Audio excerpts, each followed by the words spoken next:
dari durasinya begitu ya. Lokasi itu ya ada yang D3, ada yang D4. D3 itu ya 3 tahun, D4 itu 4 tahun. Itu nanti, tapi nanti kalau D4 itu apa tuh namanya? Gelarnya juga beda. Ya, terus itu nanti kalau S1 itu kan nanti bisa 4 tahun, bisa 5 tahun kayak gitu. Terus bedanya juga kalau S1 itu mungkin lebih banyak teori ya, lebih banyak materi. Kalau di vokasi itu ya mungkin awal-awal ada sih materi teori gitu, cuma itu kayak buat pembuka aja. Terus kalau soal waktu itu kita juga udah dipaketin. Oh iya, kuliahnya udah paketan, jadi kita nggak bisa milih pas KRS itu nggak bisa.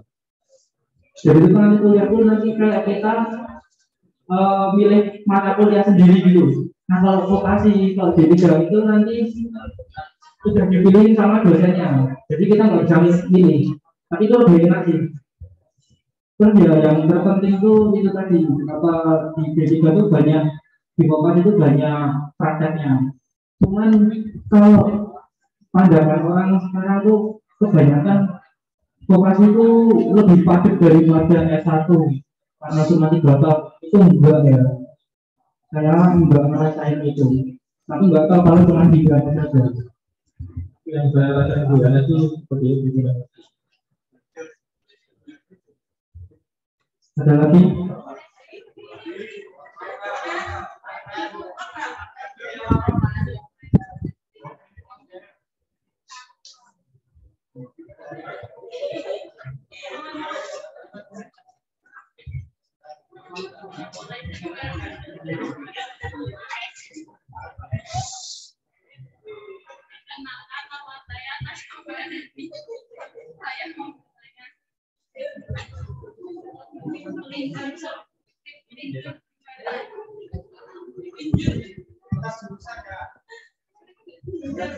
Mungkin yang dimaksud bagaimana bisa percaya diri buat lintas jurusan, karena sebelumnya tidak belajar tentang materi-materi itu seperti itu.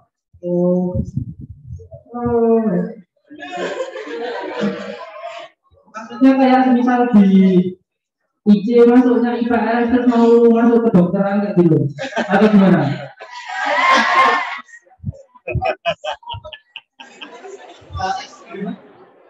Iya benar kayak gitu. Ini bisa dijelasin sama Mas Bayu.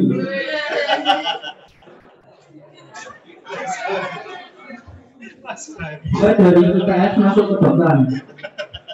Tepuk tangan ayo.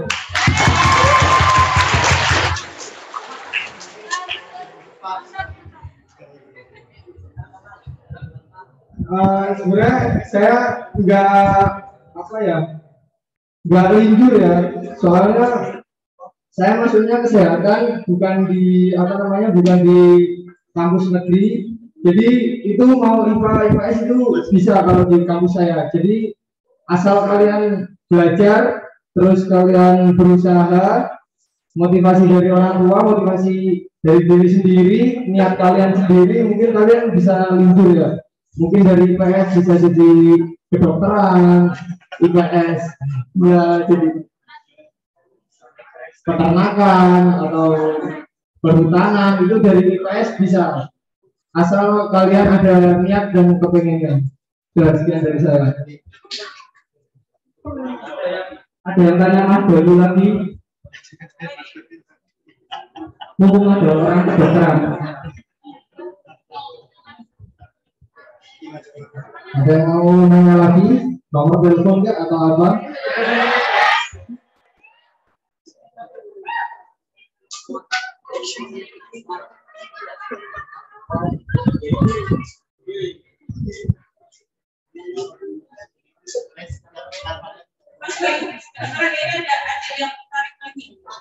Oh ya, silakan.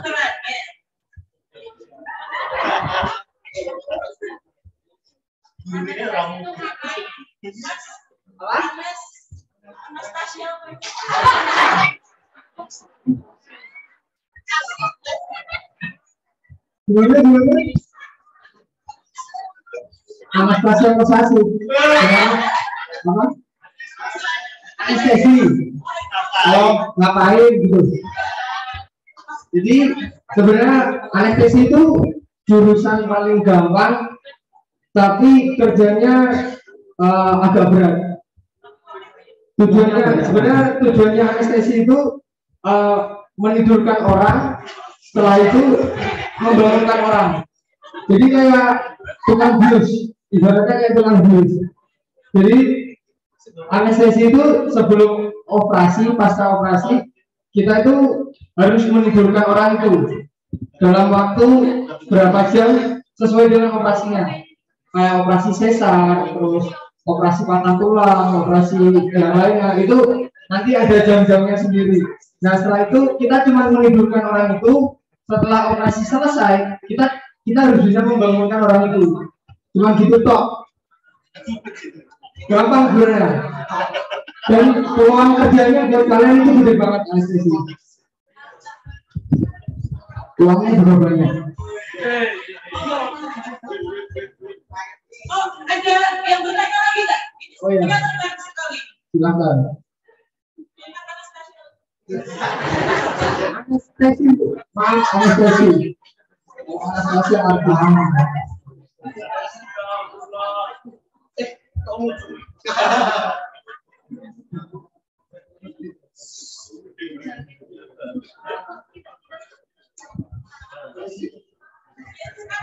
Bedanya anestesi sama perawat tuh apa?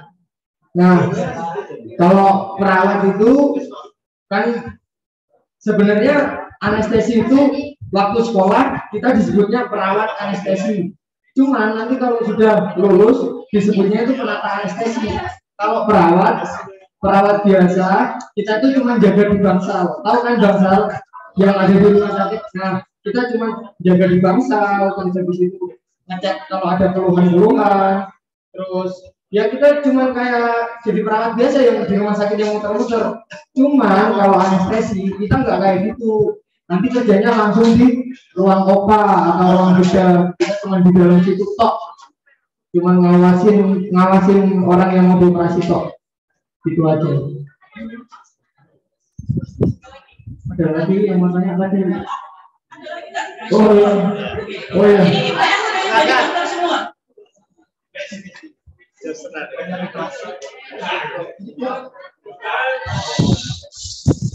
Ayo.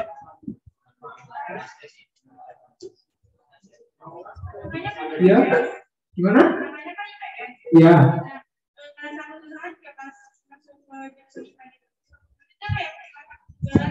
Oh, kalau aku sih apa ya? Kalau sebelumnya juga sih, soalnya kan kelas 10-nya saya dulu itu masih campur, jadi belum penjurusan kayak sekarang. Jadi dulu saya masih belajar IPA juga, dikit-dikit, jadi tahu lah itu guru biologinya jawabannya dulu.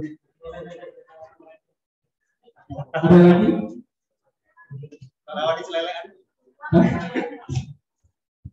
Ada lagi nggak yang mau nanya? Ada nggak? Apa ada yang tertarik sama anestesi nggak? Jadi selain anestesi Mas Bayu juga mantri sunat ya. Beneran ini yang belum sunat. Oh iya, iya.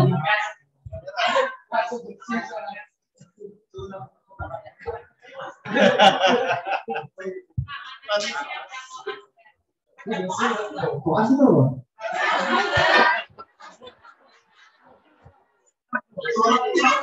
Oh iya, iya, iya. Jadi soalnya nggak ada. Jadi kita ini anestesi itu apa namanya, prodi paling baru, bisa ya bukan paling baru sih, tapi baru. Soalnya di Indonesia cuma ada 8 kampus yang menyediakan prodi anestesi. Salah satunya ada di Solo sama Jogja yang Jawa Tengah, sama di Purwokerto. Nah, jadi kita kuliah anestesi itu kita masuknya D4. Jadi lebih banyak ke prakteknya. Terus materinya itu cuma paling materi dasar tentang perawat, yang kedua ngapalin banyak obat, farmasi, itu nanti buat anestesinya ke pasien. Setelah itu apa namanya, skill lab juga. Skill lab itu kayak praktikum gitu. Jadi nanti banyak pertama ya masih dasar itu buat perawat, setelah itu langsung semester ketiga keempat langsung masuk ke ruang kokanya, langsung ke ruang operasi. Jadi lulus langsung kerja, nggak usah apa namanya kayak susah-susah lagi, soalnya emang peluangnya gede banget, banyak rumah sakit yang nyari perawat anestesi. Ada lagi?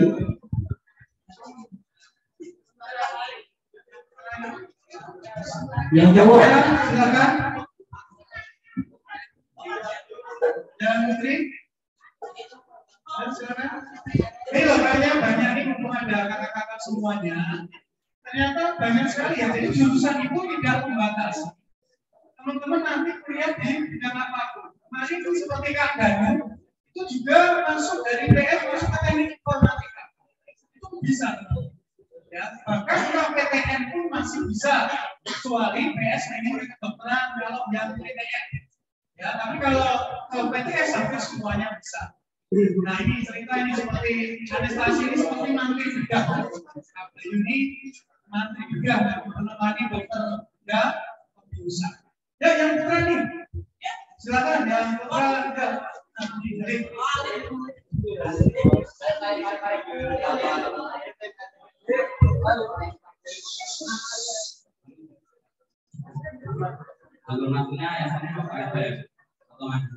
Saya karena saya nggak bisa SBM dan kampus saya bukan negeri, jadi saya masuknya UN mandiri. Kuliahnya dulu gimana? Di Stikes PKU Muhammadiyah Surakarta.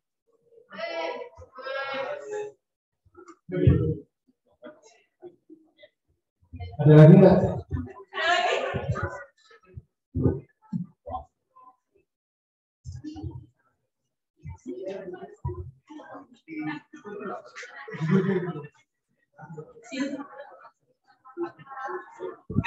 Ini kesempatan bagus loh. Istilahnya kakak-kakak ini yang sudah mengalami langsung seperti itu. Jadi kalian bisa nanya nih kiatnya apa, terus kenapa pilih jurusan itu, istilahnya kedepan itu bakalan menjadi seperti apa, itu bisa kalian tanyakan. Mau tanya? Yang putra, ini kalian nanti akan memimpin suatu rumah tangga loh. Kalian harus tahu masa depan kalian itu dibawa kemana juga. Ada yang mau tanya? Anas? Mungkin saya mau menjelaskan sedikit tentang prospek kerja dari yang tadi saya kan belum menjelaskan ya. Ya, silakan. Jadi kalau di advertising atau di komunikasi depan itu lebih ke bagian kreatif. Kalian tahu agensi nggak? Nah, terus kayak production house kayak gitu bisa, terus ya apa ya? Kalau misalnya di rumah produksi gitu juga ngurusin masalah branding, terus media kayak gitu. Terutama zaman sekarang kan butuh banget yang namanya itu audiovisual.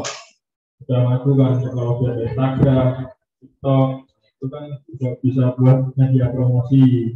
Pokoknya perusahaan-perusahaan zaman sekarang itu nyari yang kayak di industri digital gitu. Jadi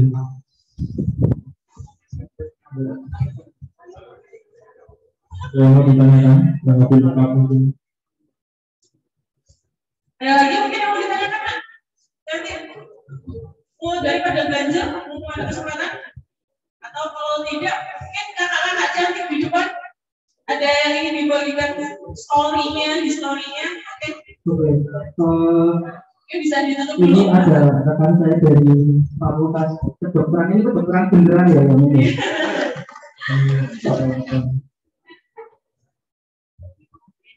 Silakan perkenalan, silakan perhatikan adik-adiknya.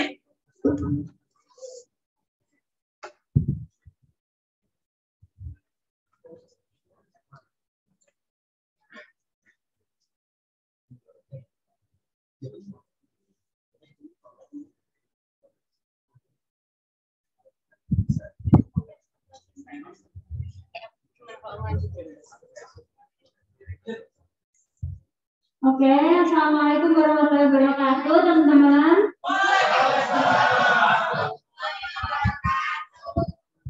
Jadi kenalin lagi mungkin tadi yang belum datang, nama aku Ada Faisal Sabira Amin, biasa dipanggil Arika. Aku dari angkatan 7 atau yang biasa dipanggil Javenko dari SMA aku di sini, SMP aku juga di sini. Terus habis itu sekarang aku kuliah di Fakultas Kedokteran, jurusan Prodi Kedokteran Universitas 11 Maret. Di sini aku mau sharing-sharing dikit gimana cerita tentang aku masuk ke sini. Mungkin ini PPT-nya terakhir dipakai itu waktu angkatan kakak tingkat kalian sebelum ini. Jadi aku kalau salah nggak ada lupa mau dimaklumi ya. Jadi aku masuk ke kedokteran itu tahun 2019. Jadi aku semester 5 sama kayak yang di sini lain. Aku mau cerita dulu awalnya. Jadi 2019 itu aku belum menentukan aku mau masuk ke kedokteran gitu. Tapi karena background orang tua aku yang dua-duanya dokter dan menghimbau untuk aku jadi dokter, jadi aku ke kedokteran. Padahal awalnya kalau misal ditanya ke guru-guru yang lain lah, Arika itu nggak pintar juga di akademik, nggak lebih bagus dibanding teman-teman di akademik. Bahkan fun fact aja dulu aku nggak pernah masuk 10 besar selama di IC. Aku selalu ranking, padahal IC itu kalau bisa dibilang muridnya sedikit kan, cuma 17 per kelas, 16 per kelas kayak gitu. Aku nggak pernah masuk 10 besar dan aku nggak masalah dengan itu karena waktu SMA dulu aku lebih fokus buat melatih skill di luar akademik gitu. Aku dulu ikut lomba, aku ikut lomba poster, aku ikut lomba film, aku ikut lomba debat, dan semuanya itu aku jalanin dengan rasa nggak khawatir karena aku belum tentu masuk ke kedokteran gitu. Aku sempat awalnya itu pengen masuk ke arsitektur, bener-bener di akhir-akhir aku mau lulus aku tuh mau masuk arsitektur dan sempat galau juga karena kapabilitasku tuh mungkin lebih masuk di arsitektur dulu gitu. Aku ngeliat itu sendiri. Jadi 2019 itu aku nggak ngoyo buat belajar SBM, aku juga nggak khawatir banget aku harus dapat nilai tinggi dan lain sebagainya karena aku merasa diriku udah cukup mampu untuk masuk ke jurusan lain selain kedokteran. Jadi bisa di next.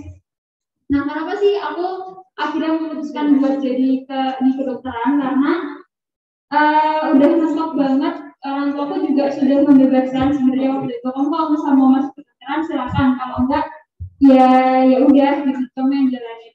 Tapi akhirnya karena didoktrin dari kecil kayak hidup di lingkungan orang tua aku dua-duanya dokter, jadi ya udahlah akhirnya aku masuk ke berjuang ke kedokteran. Jadi dulu di sini masih ada intensif gitu nggak ya?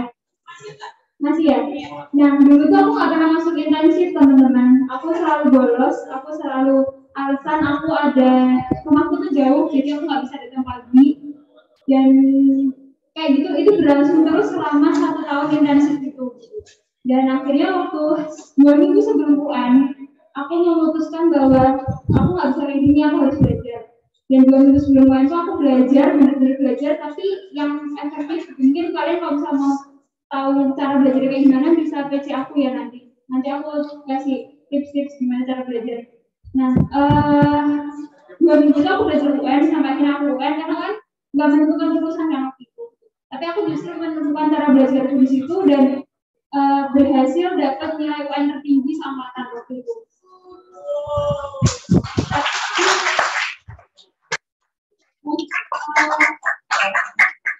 Yang produsen ya. Nah, tapi waktu itu kayak karena UN juga nggak menentukan kelulusan dan lain sebagainya, aku kayak ya udah, tapi itu tembus kepedean aku buat aku bisa masuk kedokteran gitu. Akhirnya aku belajar buat SBM, aku kejar next aku belajar next lagi aku belajar bener-bener sampai di titik gimana aku kayak ya udah dari dendam gitu loh, karena kemarin kamu 3 tahun ini nggak belajar, maksimalin aja belajarku untuk nanti usahamu itu kebayar atau enggak. Akhirnya next akhirnya aku dapat nilai segini untuk SBM dulu, karena SBM dulu 2 kali UTBK ya. Jadi aku tuh ngalami UTBK tahun pertama, kita benar-benar kelinci percobaan, nggak ada soal latihan sebelumnya, benar-benar baru. Dulu tuh UTBK ada 2. Yang pertama itu aku dapat nilai 648,5, dan yang kedua dapat nilai lebih rendah 620,1. Di awal aku dapat nilai 648 tuh aku nggak cukup pede sih, karena orang-orang memprediksi bahwa untuk masuk kedokteran UNS yang aku kejar itu minimal 680.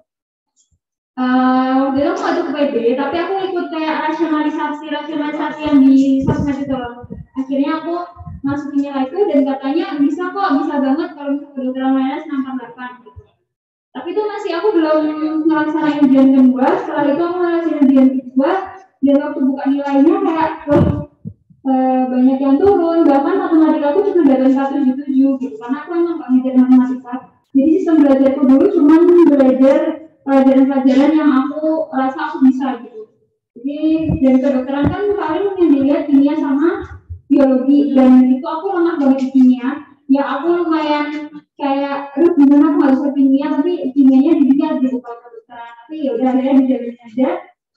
Nilainya hancur banget, yang dari pertama ke kedua kayak yang turun banget, yang naik juga nggak ada gitu, kayak ya udah akhirnya next aku sempet hampir nyerah, bahkan aku udah daftar di swasta posisinya waktu itu dan nggak ada yang diterima.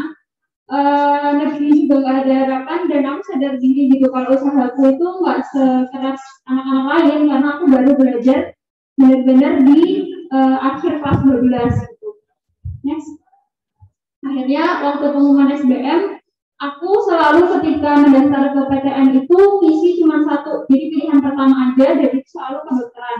Jadi cuma pilih 1 di semua PTN itu, yang lain belum ya.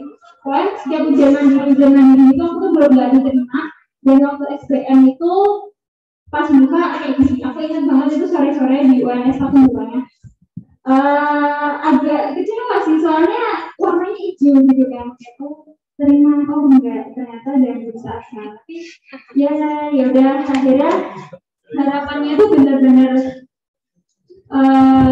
jatuh banget, karena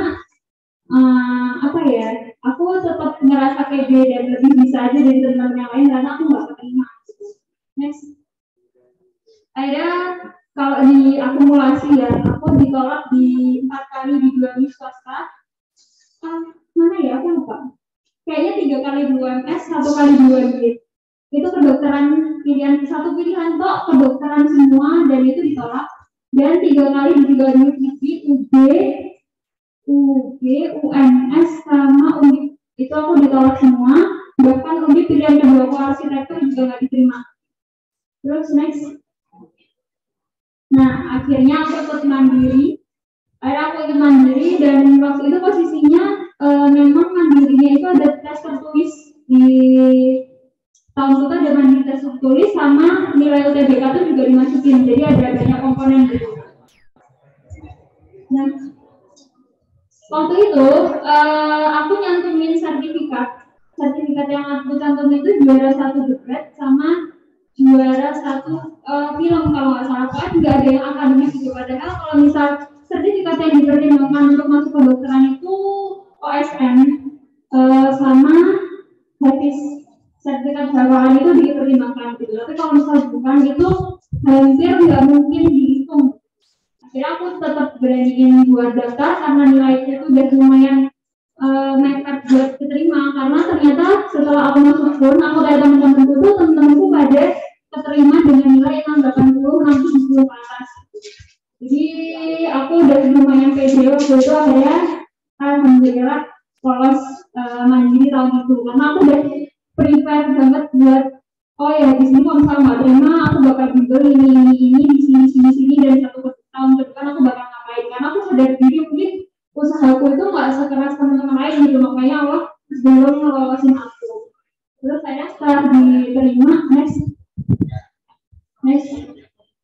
Nah, ya jadi buat kalian yang dengar ceritaku tadi, mungkin ceritaku itu bukan cerita yang berjuang ya, maksudnya aku setelah masuk FK ketemu sama teman-teman yang ada yang gap year setahun, gap year 2 tahun, dan di perjuangannya itu jauh lebih sulit daripada aku gitu. Jadi buat kalian yang benar-benar mau masuk FK itu bukan tempat yang mudah, masuknya nggak mudah, keluarnya juga nggak mudah gitu. Di perjalanannya itu banyak banget hal-hal yang mungkin kalian kadang menyesali dengan kalian sendiri gitu kan, kenapa sih aku masuk FK gitu, karena benar-benar kehilangan masa muda, masa yang mungkin teman-teman yang lain itu senang-senang kalian nggak bisa gitu, apalagi di awal-awal. Ini kalau misal aku kasih gambaran di FK itu kayak gimana. FK itu paling cepat 7 semester, paling lama 8 semester. Kalau misal nambah nanti ada kayak sanksinya gitu.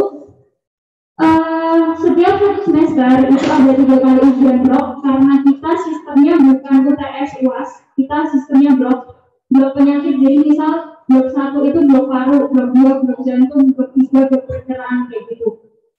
Jadi 1 semester ada 3 kali ujian blok. Ujian blok itu sistemnya CBI kayak UN. Jadi kalian belajar materi yang sebanyak itu diujikan dalam pilihan ganda 80 soal. Dan itu kalau misalnya nggak lulus, yaudah pulang.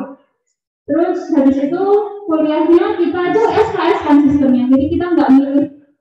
Mungkin tadi Mas Irfan udah jelasin kan kalau misalnya vokasi itu nggak milih SKS mata kuliah kayak gitu. Kedokteran sama, kita udah dipaketin semuanya. Dan satu blok itu kuliahnya bisa sampai 16, bisa sampai 25. Jadi kedokteran itu benar-benar 1 bulan dari pagi sampai sore itu hampir nggak ada kosong. Kita benar-benar kuliah terus. Walaupun SKS sama-sama fakultas lain, tapi kedokteran lebih berat. Makanya kenapa orang-orang bilang kedokteran itu susah ya, karena memang di dalamnya padat banget. Nah, selain kuliah, kita juga ada tutorial. Nah, tutorial itu kayak bahas suatu kasus pasien, misal pasiennya itu kenapa, kita disuruh mencari itu dalam satu grup isinya 11 orang. Terus habis itu ada juga praktikum. Setiap blok itu ada 2-4 lab. Dan setiap labnya itu ada pretest, post-test, dan responsi buat ujiannya. Jadi di dalam ujian blok itu masih ada ujian-ujian kecil lainnya. Terus habis itu satu kan ujian course. Course itu kayak mata kuliah tambahan 1 semester yang membahas tentang cara kalian meneliti gitu ya. Metode penelitian, karena kan sebagai dokter itu selain praktek kita juga jadi peneliti kan. Nah itu benar-benar dijaga di situ kayak kalian harus bisa meneliti. Terus habis itu ada ujian OSCE. Ujian OSCE itu dari skills lab. Skills lab itu kayak kita benar-benar main dokter-dokteran gitu loh. Di punya Mas Bayu tadi juga ada skills lab kan. Jadi kita masuk ke satu ruangan, di situ ada pasien dan 1 penguji. Kita disuruh acting dan memperagakan skill seorang dokter gitu. Dari mulai anamnesis kayak ke pasiennya, ngelakuin pemeriksaannya sampai mendiagnosis kayak gitu. Itu setiap semester ada 6 topik ujian OSCE. Dan di ujian mata kuliah umum, aku capek sendiri. Nah, ujian mata kuliah umum ini bisa bahasa, ada agama, ada Pancasila, ada itu dari paket-paketnya setiap semester beda-beda. Dan semua ini nilainya SKS-nya sendiri-sendiri. Jadi misal kalian nggak lulus di salah satu, ya kalian ngulang tahun depan. Gitu. Tapi kalau di kedokteran ada yang lebih, jadi masih agak manusiawi dikit. Next.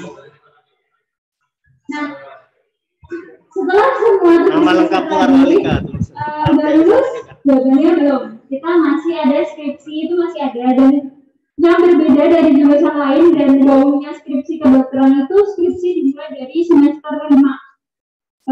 Kita udah mulai dari skripsi. Aku sekarang udah mulai dari skripsi. Dan ujiannya biasanya kalau kedokteran itu benar-benar penelitian gitu, bukan kayak jurusan lain yang bisa sistematik review dan lain sebagainya. Kedokteran itu penelitian. Nah, nanti ujian skripsi ada 2 kali, singkat proposal dan singkat hasil ya biasa. Terus habis itu selain ujian tadi di kedokteran itu juga ada ujian kayak ujian nasional gitu, ujian buat materi yang udah kamu pelajari selama 7 semester itu, namanya UTD dan atau sekarang dulu namanya UTD, dulu namanya komprek. Jadi kita bener-bener kayak UN gitu, bayangin pelajaran kedokteran yang berbuku-buku itu diakumulasikan menjadi 1 kali ujian. Sekarang bahkan UTB-nya ada 2 kali di semester 3 dan semester 7. Nah, aku bukan gini. Terus yaudah nanti sampai ke wisuda. Next, udah jadi dokter belum? Masih jadi expert. Jadi nanti koas dulu 1,5 tahun ditambah selesai integrasi 6 bulan di rumah sakit. Next, udah dipanggil Bu Dokter belum? Karena kita harus internship dulu 8 bulan buat mendapatkan SPR sampai praktek. Next, jadi kalau misalnya mau di total semuanya kalian 4 sampai 1,5 tahun, tambah setengah tahun, tambah 1 tahun, 7 tahun kalian baru bisa jadi dokter umum. Jadi belum spesialis. Nanti kalau misalnya mau spesialis, ambil lagi dan lain sebagainya. Itu aja. Next. Nah, itu tadi sedikit gambaran tentang gimana kalian kalau misalnya mau masuk ke kedokteran. Jadi aku mengatakan mungkin kalian akan tersita hidupnya gitu. Karena memang di kedokteran itu kita nggak banyak tugas, tapi di kedokteran itu kita dituntut untuk belajar lebih dari yang lain dan sadar diri bahwa kita tuh harus belajar. Karena nggak ada yang menyuruh kamu belajar juga gitu, nggak ada yang minta kamu buat ngumpulin tugas ini, tugas itu enggak. Cuman kita karena sistemnya itu ujian di akhir, ya kalau misalnya kalian nggak lulus ujian di akhir, ya udah tinggal ngulang lagi dan kalian nggak bisa lulus semester itu tuh nggak bisa full SPS-nya diambil. Nah, aku di sini mau nyampein ke kalian, kan tadi tuh aku masuk lewat jalur mandiri, dan mungkin di pandangan orang tuh mandiri itu benar-benar jalur terakhir, bisa dibilang kayak sisa-sisa gitu lah. Wajar kalau misalnya masuk kedokteran dan masuk jalur mandiri itu minder, karena penyaringannya aja udah seketat itu, tapi kita masuknya di akhir gitu.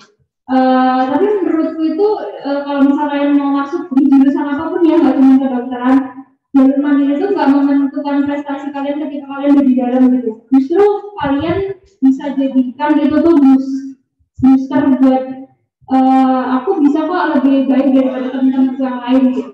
Dan faktanya di kedokteran itu anak-anak yang jalur mandiri itu malah lebih dominan dan lebih kayak benar-benar niat di sekolahnya gitu ternyata. Next. Dan karena aku awalnya bukan minder, aku kayak awalnya aku bisa kayak nyimbangin teman-teman yang lain, akhirnya aku benar-benar mengerahkan semua kemampuanku waktu itu. Aku suka desain, aku suka seni, aku suka segala yang berbau tentang kayak gitu. Akhirnya aku aplikasikan itu di profesiku gitu, karena kedokteran dan profesi apapun itu pasti ada cara buat kalian itu menuangkan skill kalian masing-masing gitu. Akhirnya di semester 1 ini pencapaianku dulu.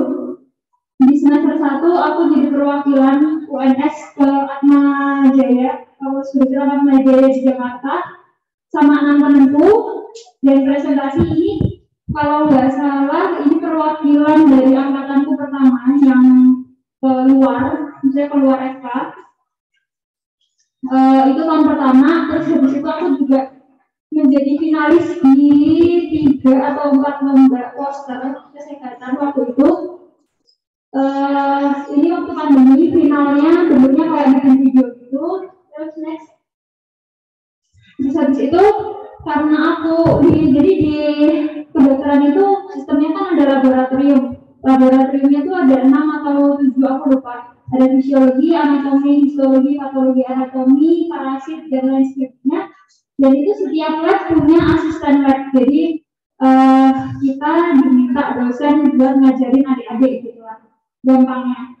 Nah itu aku seleksinya sangat susah, karena saingan kita anak-anak kedokteran yang semuanya itu hampir bisa dibilang semuanya ambisius. Dan waktu itu aku ikut seleksi fisiologi, seleksi pertama asisten, dan aku udah pesimis karena kayak nggak mungkin deh aku keterima teman-teman keuangan lebih pintar.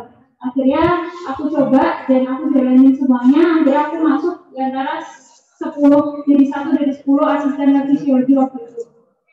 Terus habis itu selain aku aktif di akademiku, aku juga aktif di aku kerja sampingan ngedesain. Waktu itu aku kerja bikinin poster buat lomba-lomba. Nah, waktu itu ada timnas itu kalau misalnya kalian pernah dengar itu ajang lomba paling bergengsi se Indonesia ya. Timnas itu penelitian pekan ilmiah mahasiswa. Nah itu aku nggak ikut timnasnya karena aku nggak suka penelitian, cuman aku membantu dengan jasa bikin poster. Waktu itu dapat perunggu nasional. Jadi walaupun aku nggak di bidang desain kuliahnya, tapi aku bisa ngembangin itu di situ. Karena kenapa jasa aku itu mau dipakai? Karena orang itu mikir anak kedokteran itu kalau misalnya diajak kerja pasti udah kompeten gitu loh. Jadi lebih dipilih biasanya yang anak-anak dari fakultas-fakultas tertentu kayak gitu. Terus habis itu aku juga ikut UKM himpunan, terus next yang fotonya di bawah. Nah akhirnya tahun 2000, aku lupa 2020 harusnya. Ada suasana Amin menjadi salah satu dari Mawapres FKWNS waktu itu karena mewakilkan FKWNS ke Ahmad Jaya. Dan ini aku pesan buat kalian kalau misalnya mau berkarya di manapun itu, walaupun itu di FK dan kayaknya orang nggak bisa berkarya sama sekali, itu berkarya aja karena di apapun karya-karya kalian yang kayaknya nggak berhubungan sama FK itu bakalan dihargai gitu. Terus habis itu next. Nah ini aku nggak sempat masukin banyak. Ini beberapa kegiatanku yang kemarin, jadi aku udah bikin film sama Adias yang tadi udah di setel. Itu sama satu anak kedokteran juga temanku. Terus habis itu aku jadi salah satu koordinator divisi di Baksos. Itu Baksos tuh jadi kedokteran tuh punya acara Baksos, acara gede-gedean bakti sosial ke suatu desa gitu. Aku jadi salah satu koordinatornya dan ini foto asisten latihan dari yang ceritain. Next. Jadi buat kalian yang mau masuk ke kedokteran semangat karena masuknya susah, keluarnya lebih susah. Tapi kalau misal apa yang kalian lakuin itu bener-bener niatnya baik, itu pasti dijalaninnya enjoy dan emang asik banget.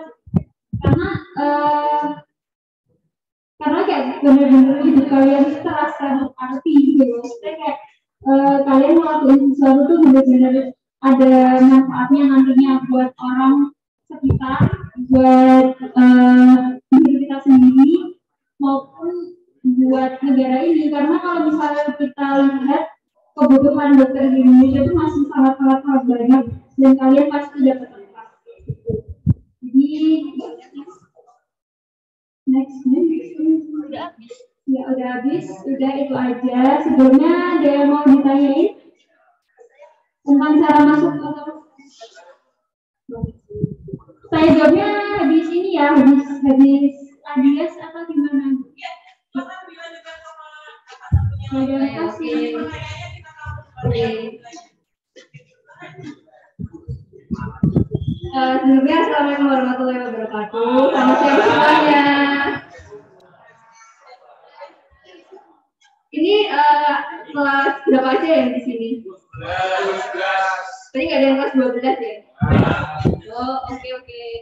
Oke, jadi sebelumnya perkenalan dulu. Namaku Adias Nabila Zahrani atau biasa dipanggil Dias. Aku dari angkatan 7 atau biasa disebut Dragonco SMA Negeri Dunia. Aku juga SMP-nya dulu di sini. Terus sekarang aku melanjutkan studi di Fakultas Pertanian, program studi agribisnis di Universitas 11 Maret. Oke, gimana ya awal-awalnya? Nah mungkin gini sih, kalau tadi Alika itu sebelumnya udah cerita tentang bagaimana perjuangan dia untuk masuk ke kedokteran, mungkin aku juga ada sedikit cerita tentang gimana sih ketika itu aku nyari perguruan tinggi, terus dari situ kayak impian itu sebenarnya di mana, terus ada juga konflik keluarga yang terlibat di dalam situ. Nah, mungkin nanti aku akan cerita kalian. Jadi ini nanti sifatnya santai aja. Oke, welcome to Adila Slice of Life. Edisi penggalan cerita dari 2019 sampai sekarang. Next.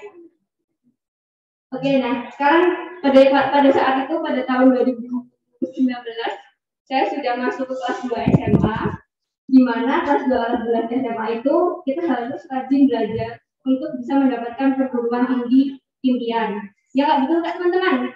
Jadi kita kelas 12 itu kayak ambisnya gitu loh. Kita les, kita ikutin pensil, kita ngerjain soal. Terus dari sisi mental pun kita juga kayak lebih terpacu untuk belajar gitu kan ya.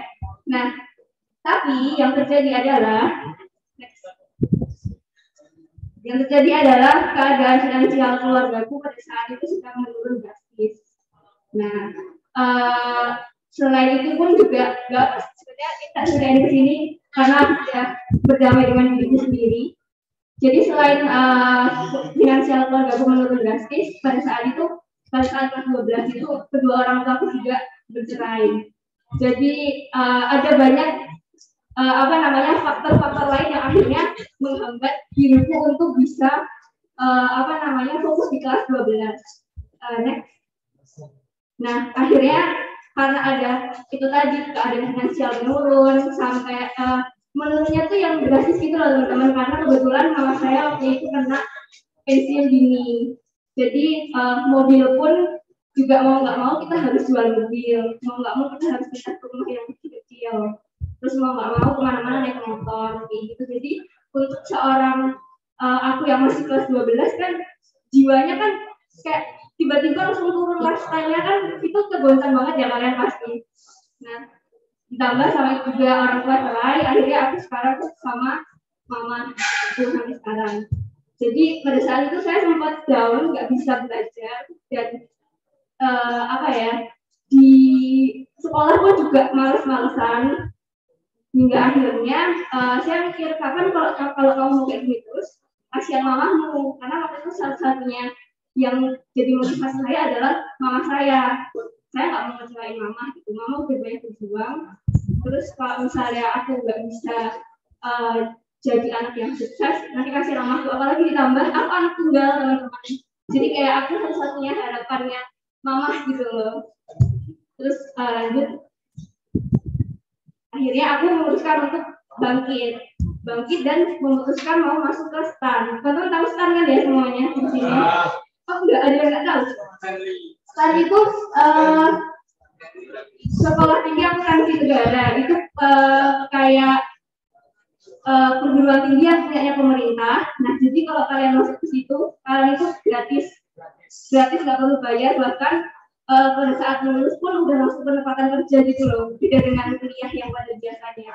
Nah, akhirnya saya pindah haluan karena awalnya sebenarnya cita-cita saya itu sama kayak Mbak Alika. Saya dari kelas 10 itu sebenarnya pengennya masuk ke kedokteran. Dari kelas 10 saya udah belajar SBMPTN, saya beli buku, saya sering latihan soal dari kelas 10 sampai kelas 11, kelas 12 juga masih. Terus tiba-tiba ada guncangan itu tadi, guncangan ekonomi, karena kalau masuk kedokteran kan emang mahal ya teman-teman. Jadi kayak saya mikir, saya nggak mau nyusahin mama saya mending bantu setir aja ke STAN, karena di situ semuanya dibiayain sama negara. Akhirnya saya berjuang, bener-bener saya les mati-matian, pulang berangkat pagi ke sekolah, pulang tuh jam 9, jam 10 malam dari tempat les. Itu pun saya masih lanjut ngerjain soal di rumah, buku paling jam 12 malam kalau nggak jam 1 malam.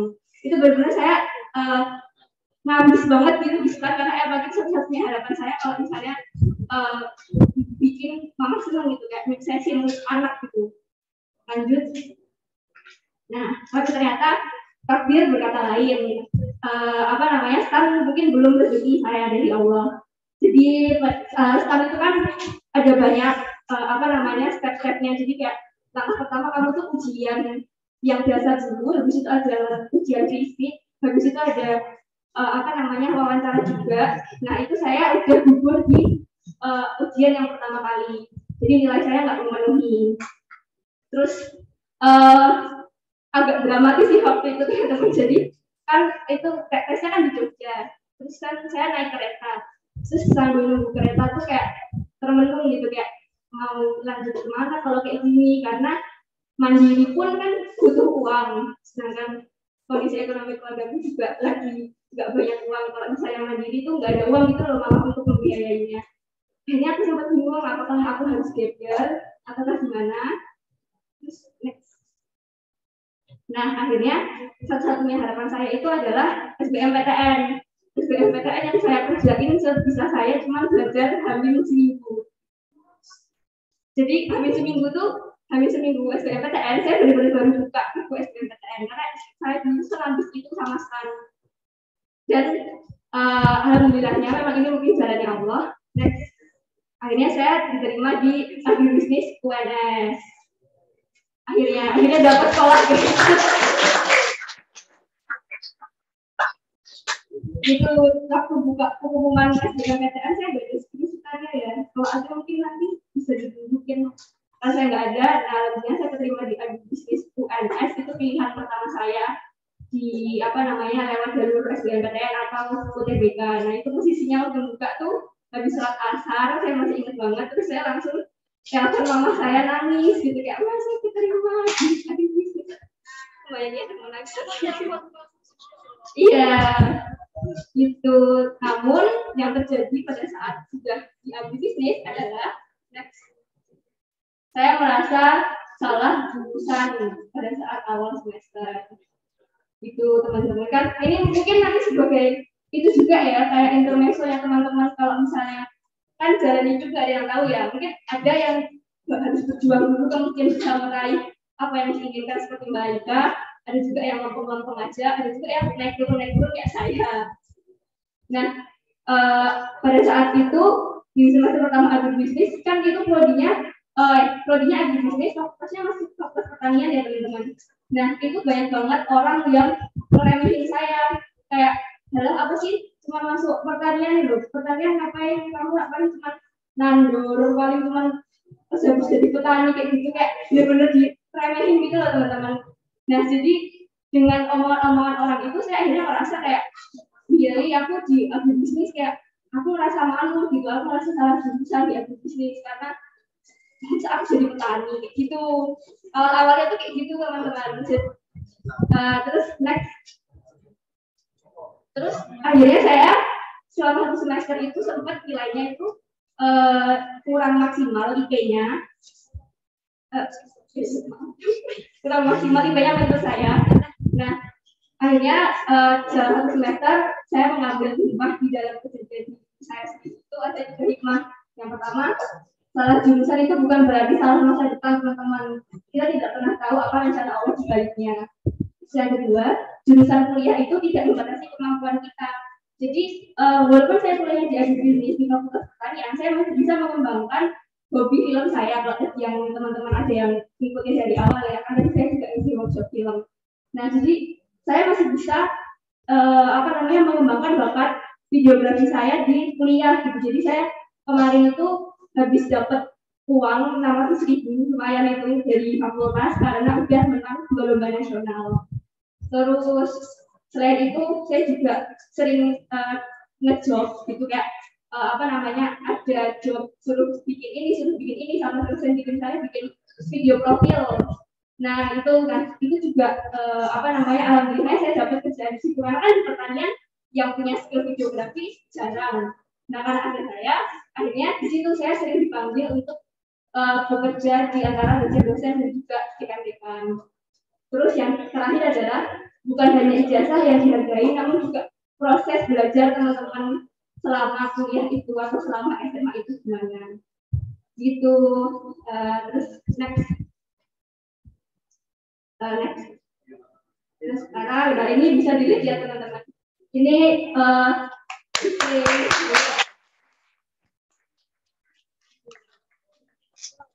di semester pertama itu bisa dilihat IP saya agak rendah ya, maksudnya maksudnya dibandingin yang lain-lainnya. Nah itu cuma 3,65. Terus pada saat saya sudah mulai menerima keadaan saya dan kayak saya bangga menjadi mahasiswa pertanian, saya bangga menjadi mahasiswa agribisnis. Akhirnya perlahan-lahan IP-nya naik dari yang semester 2 3,8, semester 3 3,86. Terus semester 4 hampir dapat 4 ya, kurang 0,06 lagi.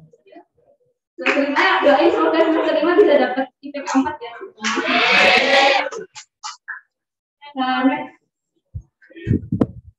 Nah, sekarang tadi kan sudah dari hal akademis tuh, sekarang dari non akademis nih. Saya juga berkarya di hobi saya, karena hobi saya kan filmmaking. Nah, di sini saya ada bikin sama teman-teman bisnis lainnya itu web series. Teman-teman bisa search di YouTube kalau kamu itu web seriesnya sebenarnya 3. Nah, ini ada saya di situ berperan sebagai co-director dan juga scriptwriter-nya. Next. Terus juga ini karya terbaru dan Alita kemarin itu judulnya Mary, diikutkan ke lomba FAS tapi belum menang. Lanjut. Terus ini yang meraih kemenangan itu lombanya individu ya ini ya, itu dari Kementerian Pertanian langsung, jadi Kementerian Pertanian ini mengadakan lomba seperti itu dan saya dapat juara harapan 1. Seperti itu. Mungkin dari aku segitu dulu teman-teman. Kalau bermanfaat alhamdulillah bisa diambil manfaatnya. Kalau ada yang salah kata saya mohon maaf. Wassalamualaikum warahmatullahi wabarakatuh. Oh iya, itu lupa ada quotes-nya. You can always choose what happens to you, but you can always choose what happens in you.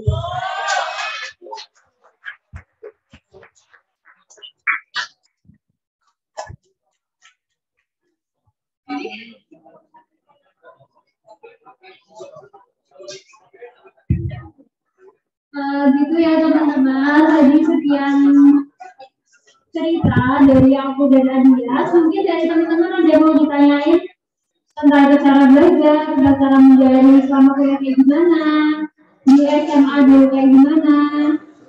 Mungkin ada yang mau tanya-tanya? Oh, ada. Di sini ada yang mau masuk FK nggak? Banyak. Nggak ada.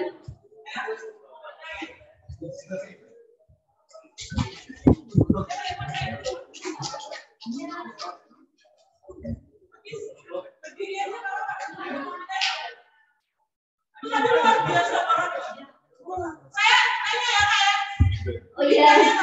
Iya. Sebenarnya kalau pada saat ini kayak besarnya satu overthinking, dua insecure. Lihat scroll IG, mau ada yang di Twitter, mau ada yang di dan itu terjadi juga di dunia kampus. Iya. Caranya kakak-kakak berdua ketika tadi melihat, oh mungkin teman-temannya di prodi ada yang lebih ini ada gimana caranya mengatasi overthinking sama insecure? Mungkin aku jawab dulu ya. Iya. Kalau aku pribadi, prinsipku adalah bahwa semua orang itu terlahir 100% gitu. Dan mungkin aku nggak 50% di akademikku, tapi aku 50% yang lainnya dilengkapi oleh kemampuan yang lain gitu. Dan semua orang juga kayak gitu. Mungkin ada yang kurang di satu sisi, tapi dia kelebihan di sisi lain. Dan nggak masalah kalau misalnya kalian itu nggak benar di akademik. Aku walaupun aku sejauh ini juga bukan yang terpintar di angkatan. Aku dulu SMA juga nggak pintar di akademik, tapi aku punya cara gimana aku tuh menempatkan diriku tuh di masyarakat, di komunitas. Semua orang punya tempat dan kita harus cari tempat kita masing-masing. Nggak perlu iri sama orang lain karena di kedokteran tuh kalau misalnya bermodal dan masih menyimpan watak insecure dan overthinking itu kalian nggak bisa jalan gitu karena semua orang pintar, semua orang masuk ke situ tuh sudah disaring dan pikirlah satu sisi bahwa kalian ini salah satu di antara mereka gitu. Terus buat apa kalian overthinking karena itu? Kalau aku pun dulu aku di SMA ya, aku di SMA aku nggak pintar, tapi aku juga karena dia bilang nggak pernah masuk 10 besar, tapi PDU itu tinggi banget gitu. Dulu aku juga heran sih kenapa aku bisa nekat masuk ke kedokteran, bahkan guru-guru itu meragukan. Tapi percayalah bahwa kalau misalnya tempat kalian di situ, ya kalian bakal di situ. Kalau misalnya bukan di situ, berarti ada tempat yang lebih baik. Jadi nggak usah khawatir. Itu dari aku. Mungkin Mbak Dia mau nambahin sedikit. Mungkin mau menambahin sedikit dari yang disampaikan Kak Alika ya. Intinya itu adalah put yourself first. Jadi kita harus menempatkan diri kita itu sebagai kepentingan pertama kita. Karena kalau kayak gitu, kalau misalnya kita nggak menempatkan diri kita dulu di atas orang lain, ya udah ya jatuhnya akan overthinking terus, akan mikir terus kok. Mbak Alika sakit banget ya, aku ada skincarean deh, tapi kok nggak suka Mbak Alika kayak gitu. Kan insecure juga kok overthinking juga nih, Mbak Alika udah bisa masuk kedokteran, kira-kira aku bisa nggak ya masuk kedokteran juga, misalnya kayak gitu. Jadi yang harus kita pikir itu adalah diri saya sendiri, aku pasti bisa, aku tuh keren loh. Jadi kayak biasanya gitu loh, jangan jadi dibandingkan orang lain. Gitu sih.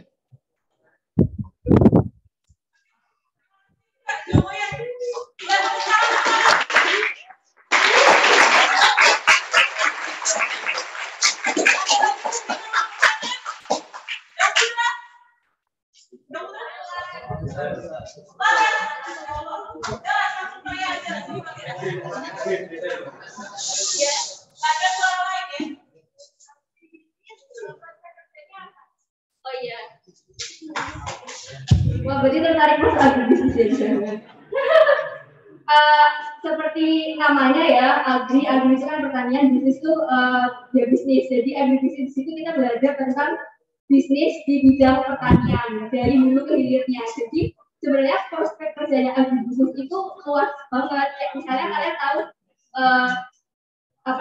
kelapa sawit, nanti kalian bisa kayak gitu, bisa jadi bos juragan kelapa sawit, juragan beras, juragan ayam kayak gitu lah. Itu tuh kayak gitu prospek kerjanya.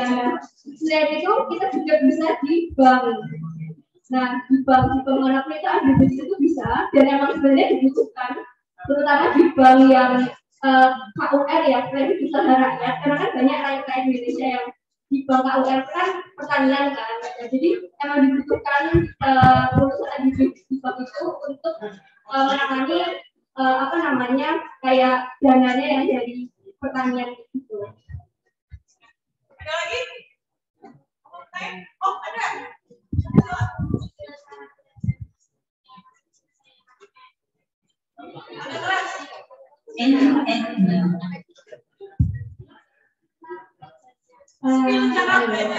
Sebenarnya aku sama dia itu sama-sama nggak persiapan ya, maksudnya jangan ditiru gitu.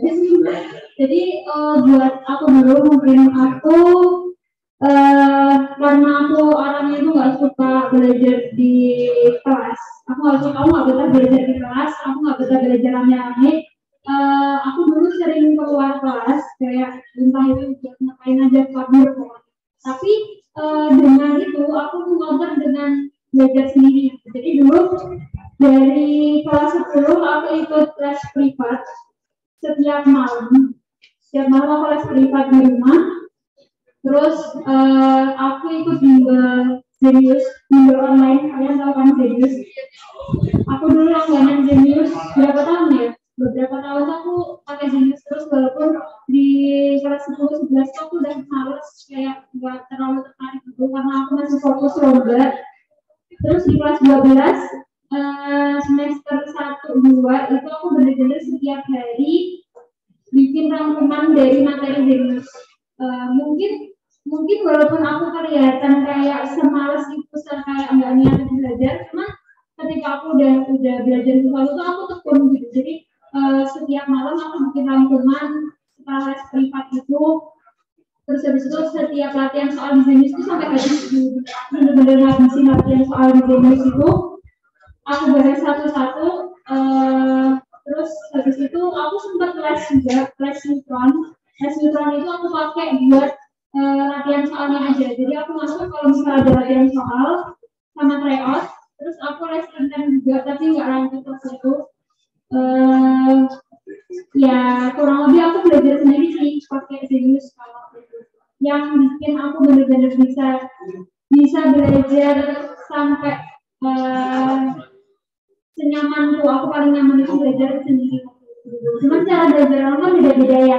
Mungkin nanti Mbak Dia juga beda, yang lain juga beda. Tapi kalau misalnya aku sama aku harus ke keramaian, ya aku nggak maksain diri buat kayak gitu. Aku juga dulu kalau misalnya mau apa namanya, nggak kayak aku tadi bilang, karena nggak bisa belajar di kelas, aku nggak ikutin intensif, ya udah nggak ikutin intensif. Cuman ada kayak bukan hukuman sih, kayak counter buat diri sendiri, aku harus ganti belajar itu pakai apa. Masa aku itu kayak gitu. Dulu waktu mau masuk ke jurusan kuliah, mungkin tadi sebenarnya kalau belajar itu tergantung dari diri kalian sendiri juga. Jadi kalian tuh auditory atau kalian itu visual. Saya dulu BK pernah di testing kayak gitu nggak? Iya, jadi udah tahu kan cara belajar itu auditory atau visual. Nah, kalau dari aku sendiri, aku tuh anaknya auditory. Nah, jadi cara yang aku lakukan itu adalah, ini yang agak jahat sih. Cara yang pertama tuh dengerin teman belajar. Jadi teman, aku tuh suka dengerin, kalau aku dengerin teman belajar itu masuk gitu. Jadi misalnya Alika di samping nih, sampingnya Alika lagi belajar nih, dia lagi apa namanya baca misalnya gini, nah aku dengerin, terus udah gitu doang sih, gimana ya? Ya pokoknya langsung masuk aja gitu ke kepala. Terus kalau tadi sendiri, berarti caranya ya aku ngomong dengan itu, apa ngomongin misalnya biologi pencernaan adalah sambil kayak ngejelasin ke orang gitu loh caranya. Terus selain itu aku juga pakai Zenius. Nah ini kita jadi promosi Zenius gitu. Aku juga pakai Zenius waktu belajar TBK itu, dan itu penjelasannya jujur jelas banget dan banyak beberapa soal yang keluar juga ya gitu dengan pakai Zenius. Jadi aku nanti nyaranin ke kalian kalau kelas 12 besok bisa langganan Zenius aja, soalnya itu apa namanya worth it banget dan nggak semahal uang juga. Dan kalau bedanya Zenius sama platform lain itu, kalau Zenius dia konseptual banget. Mungkin susah sih, kadang agak susah ditangkap, cuman itu yang paling butuhin gitu ketika ngertiin soal TBK dan lain sebagainya. Karena aku lihat teman-temanku yang di FK dan aku pun setelah masuk FK, cara belajar itu cara belajar yang dibutuhkan gitu. Kalau misalkan mau masuk FK mungkin bisa mulai latihan juga belajar pakai Zenius, tapi selama kalian nyaman pakai itu. Gitu.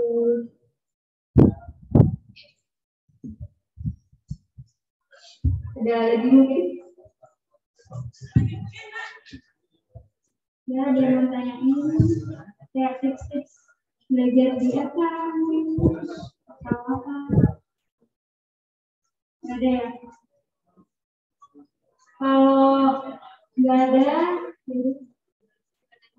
kamu duduk sekarang nih.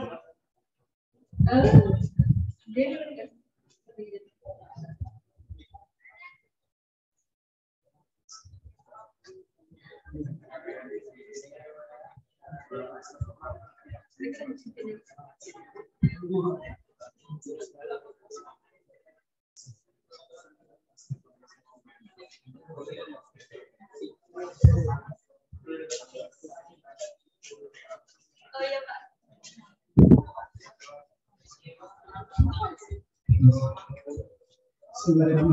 Assalamualaikum warahmatullahi wabarakatuh. Alhamdulillah anak-anak semuanya ya di sini kakak kelas sudah angkatan ke-7 ya teman-teman ini ya. Angkatan ke-7 sudah bisa memberikan inspirasi. Insya Allah kalau kita nyampaikan dari hati, sampainya juga dari ke hati. Ya, jadi teman-teman lihat ceritanya Kak Alika, kemudian Kak Bias, kemudian ceritanya Kak Irfan, terus Kak Bayu, satu lagi, oh Kak Rifki ya. Nah ini kemarin luar biasa semua ya. Jadi kalau kelas 12 kebetulan ya, kalau kelas 12 itu biasanya konsulnya kalau nggak BK dengan Bapak. Cuman 2 tahun ini saya pegang semua. Jadi konsul untuk jurusan dan sebagainya itu saya pegang semuanya. Kenapa? Karena sudah semenjak 2019 kita akreditasi A, itu kita punya 40% eligible. Jadi kalau kita nggak manfaatin baik-baik ini sebenarnya kalau kita manfaatin itu bisa sampai 90% bisa masuk ke PTN melalui jalur undangan. ya, karena kita sudah 40%. Implementasinya A sejak 2019. Nah, kebetulan mungkin waktu zamannya Kak Alika, kemudian Kak Tias, Kak Rifki itu masih akreditasinya B. Jadi masih 25% yang di jalur undangan. Makanya sedikit sekali, hanya satu waktu itu, ya. Kak siapa namanya dulu? Iya, iya Kak Zakia. Jadi Kak Zakia juga di UNS ngambil matematika murni itu di jalur undangan. Tapi teman-temannya alhamdulillah luar biasa, hampir mungkin 70% ya bisa masuk ke PTN ya. Apalagi sudah menginisiasi seperti Kak Rifki, kemudian Kak Irfan itu bisa masuk ke vokasi. Ya, kemudian juga Kak Bayu. Ini waktu itu orang tuanya sampai ya curhat, gimana Pak, anak saya ini PS ingin masuk ke sini ke IPA, oh bisa tuh. Teman-teman bahkan politeknik kesehatan seperti negeri itu bisa dari jalur IPS itu masuk ke IPA bisa. Jadi semua tidak menutup kemungkinan teman-teman untuk bisa lintas jurusan kemanapun. Nah seperti ini ya nanti boleh ya teman-teman bisa curhat atau tanya-tanya kepada Kak kelas ini yang bisa memberikan inspirasi ya di hari ini. Terima kasih sekali Kak kehadirannya, bisa memberikan inspirasi bagi adik-adik kelas semuanya. Mudah-mudahan bisa menjadi amal jariah, diberikan kesuksesan, kemudahan, kelancaran di dalam studinya tentunya, sekaligus nanti juga tentunya bisa cepat bekerja, sekaligus mendapatkan jodoh juga ya. Nah ini harapannya nih teman-teman ya, jadi tidak hanya berkarir saja cepat berjodoh kan luar biasa nanti ya, bisa menjadi panutan bagi adik-adik kelas di sini. Nanti selanjutnya bisa ada karir D ya, jadi karir D ini mungkin kita akan hadirkan ya kelas ini. Ada yang lagi diangkatannya baru lulus kuliah langsung menikah, nanti kita hadirkan ceritanya bagaimana romantika di keluarga muda dan sebagainya ya. Nah nanti kita akan hadirkan juga nih teman-teman ya, biar bisa memberikan inspirasi. Insyaallah bukan depan kita hadirkan dokter muda menikah, baru D1 menikah ya, kemudian bagaimana romantika keluarga itu biar ada gambaran teman-teman ya. Terima kasih Kak Alika, kemudian Kak Abias, Kak Rifki, kemudian Kak Bayu sama Kak Irfan ya. Semoga adik-adik ini bisa mengikuti jejak-jejak Kak kelas yang sukses tentunya ya. Kita doakan semua Kak kelas bisa ini ya, Kak alumni bisa mendapatkan jalan kemudahan di dalam studinya. Terima kasih. Bila itu hidayah, Assalamualaikum warahmatullahi wabarakatuh.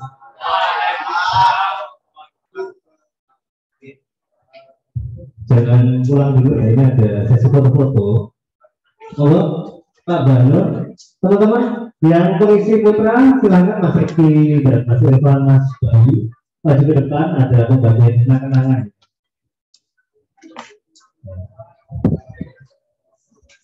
Ya ini Mbak Alika juga sekalian sama Mbak Dia, Pak memberikan ya. Ini ada sekedar kertas ya Mas ya.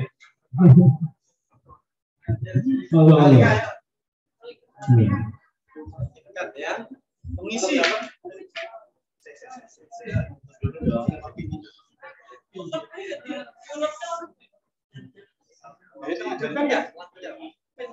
Nenek, tolong minta tolong. Sini, atasmu sini. Wah,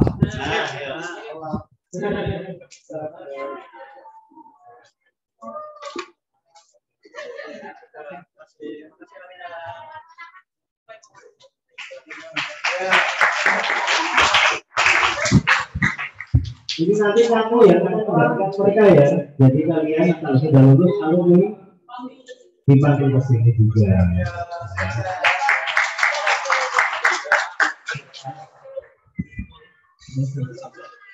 Mas Rifki,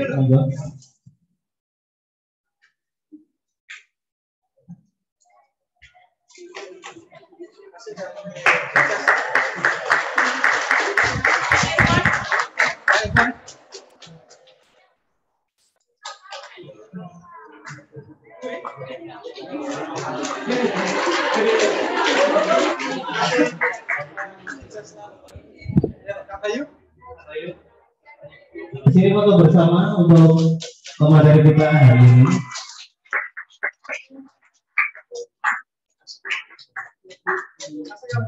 Silakan foto bersama Pak Balon. Ayo, Devi. Mas Irfan. Ibu nggak ikut foto?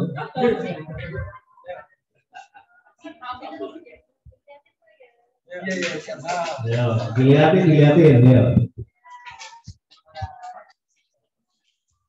Bisa ya.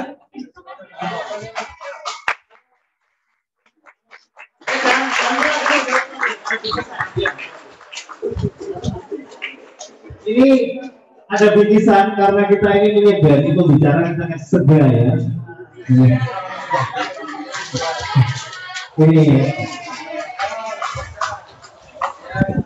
Ini wadahnya cuma 2, isinya 3, tenang. Sekalian ini untuk bertiga ya, untuk bertiga bayu. Ya. Terima kasih untuk para pembicara alumni kita yang sudah memberikan banyak inspirasi. Terima kasih Pak Banu yang sudah menutup dengan kata-kata mutiara. Selesai sudah acara hari ini, kita tutup dengan bacaan hamdalah bersama-sama. Assalamualaikum warahmatullahi wabarakatuh.